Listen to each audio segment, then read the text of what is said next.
જય Hind my dear student. ધોરણ 9ની પ્રથમ પરીક્ષાને ગણતરીના દિવસો બાકી છે. મનમાં ઘણા બધા પ્રશ્નો થાય છે કે કેવી રીતે તૈયારી કરીશ, આટલી મોટી પેપર સ્ટાઇલ કેમ તૈયાર કરીશ અને આ બધા પ્રશ્નોના જવાબ કેમ લખીશ ને સાહેબ કયા સેક્શનમાંથી કયા ચેપ્ટરના કેટલા પ્રશ્ન પૂછાય છે એ મને કહી દો ને તો મારે તૈયારી ભરપૂર માત્રામાં થાય. જો તમને આ બધા જ પ્રશ્નો મૂંઝવે છે તો આનું વન શોટ સોલ્યુશન એટલે આ વિડીયો. જય હિન્દ માય ડિયર સ્ટુડન્ટ. ધોરણ 9ના વિદ્યાર્થીઓ માટે ખાસ લઈને આવ્યો છું તમારા માટે પેપર સ્ટાઇલ કે જેની અંદર વિજ્ઞાનની અંદર કેવી રીતે તમે 50માંથી 50 માર્ક લાવી શકો એની વન શોટ સ્ટ્રેટેજી આપણે ડિસ્કસ કરવાની છે.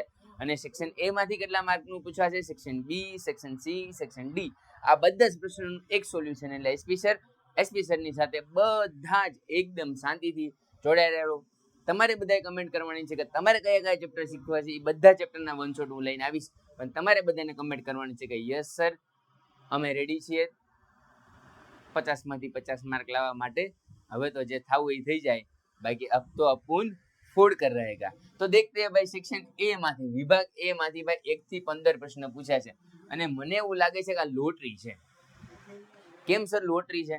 કેમ કે જે વિદ્યાર્થી આ 15 ગુણ કવર કરી લેશે એને એક્ઝામની અંદર પાસ થવાના ફાફા નહીં પડે. એ સાહેબ અમે પાસ થવા હાટું નહીં હારા માર્ક હાટું આવે, પણ હારા માર્ક લેવા હાટું ત્યારે 15માંથી માર્ક તો લાવવા પડશે ને મારા વાલા. એટલે જો તો આમાં થોડીક મહેનત કરી લે ને તો તારું કામ થઈ જશે. હવે સેક્શન એ વિભાગ એ ની અંદર તારે કયા કયા ચેપ્ટર કરવા?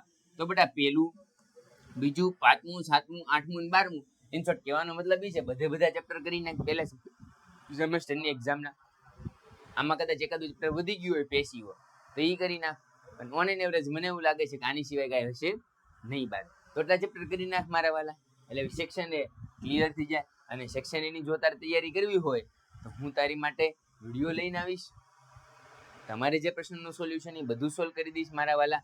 પણ તમારે થોડીક મહેનત વધારવી પડશે. હવે ભાગવાનું છે, હાલવાનું નથી. સેક્શન બી એમાં ક્વેશ્ચન 100 થી 24 પૂછાશે, 12 ગુણા પ્રશ્નો હશે. એમાં ચેપ્ટર પહેલું, પાંચમું, સાતમું, આઠમું અને 12મું ટોટલ તમારે જે છે 5 ચેપ્ટર જ કરવાના છે સેક્શન બી માટે. જો 5 ચેપ્ટર કમ્પ્લીટ કરી નાખ્યા તો 12 ગુણ એકદમ કડાકેદાર મળી જશે. એટલા માટે કહું છું થોડીક મહેનત કરી લે. આમાં બીજું ચેપ્ટર નહીં પૂછે વિભાગ બી માં. હવે સેક્શન સી એમાં ક્વેશ્ચન 25 થી 32 કુલ 15 ગુણ. એમાં તમારે 1, 2, 5 અને 12 આમાં વધારાના ઓલે આવી ગયા. એમાં તમારે જેટલા આઈટમ કરવા હોય કેટલા કરવાના, રાઈટ? તો 15 ગુણનું હોય અને 3 માર્કનો પ્રશ્ન હોય તો કેટલા આઈટમ કરવા પડે? 5 ક્વેશ્ચન કમ્પલસરી. આમાં ક્વેશ્ચન કેટલા કરવા પડશે? 6. આમાં તો બધા જ કરવા પડે. અને આમાં ક્વેશ્ચન કેટલા આઈટમ કરવાના? ખાલી 2, રાઈટ? તો એટલું કરી નાખો એટલે વાર્તા પૂરી. 33 થી 35 3 માંથી 2 કરવાના. એ સાહેબ આવડે જ ને એટલું તમે મોજો પડી જાય. પણ સેક્શન સી માટે તારે ખાલી 4 પ્રશ્ન કરવાના છે મારા વાલા, પહેલો, બીજો, પાંચમો અને 12મું. આટલું તમે કરી લેશો એટલે પૂરેપૂરા માર્ક આવવાની સંભાવના છે સેક્શન સી ની અંદર. અને સેક્શન ડી ની અંદર 3 ચેપ્ટર કરવાનું છે, 2, 7, 8. તો ભાઈ એટલા ચેપ્ટર જે માણસ કરી નાખશે એનો કામ ભયો થઈ જાય. હવે સાહેબ આ ચેપ્ટરમાંથી મોસ્ટ ટાઈમ બી કેવું છે કે જે ચેપ્ટર કરવું તો મને પૂરેપૂરા માર્ક આવવાની સંભાવના છે એ ચેપ્ટરમાં. તો મારું એવું સજેશન છે કે ભાઈ તમે ચેપ્ટર નંબર 1 કરી નાખો. ચેપ્ટર નંબર 1 3 સેક્શનમાં છે જુઓ. પછી ચેપ્ટર નંબર 2 કરી નાખો, કેમ કે ચેપ્ટર નંબર 2 સેક્શન બી સિવાય બધે છે. એની પછી મારું એવું માનવું છે કે જો તમે ચેપ્ટર નંબર 12 કરી નાખ્યું તો એ સૌથી ઈઝી છે અને સૌથી આવડે એવું છે. અને એની પછી બાયોલોજીનું ચેપ્ટર નંબર 5 કેમ ભૂલાય, કેમ કરી ભૂલાય. અને 7મા અને 8માંથી એક ચેપ્ટર કરી નાખો ને, 7 અને 8 ફિઝિક્સ છે એમાંથી એક ચેપ્ટર કરી નાખો ને એટલે બીજું આપોઆપ આવડી જાય એમ છે. એટલે એટલા ચેપ્ટર કરવું એટલે તમને એક્ઝામમાં પૂરેપૂરા માર્ક આવવાની સંભાવના છે. હવે તમને મનમાં એવો પ્રશ્ન થતો છે સાહેબ તૈયારી ક્યાંથી શરૂ કરવી, કેવી રીતે તૈયારી શરૂ કરવી? જો તમને આ પ્રશ્ન રહેતો હોય તો જરૂરથી કમેન્ટની અંદર જણાવવાનું છે. હું તમારા બધા પ્રશ્નોનું સોલ્યુશન આપીશ, પણ એના માટે તમારે કમેન્ટ કરવી જરૂરી છે.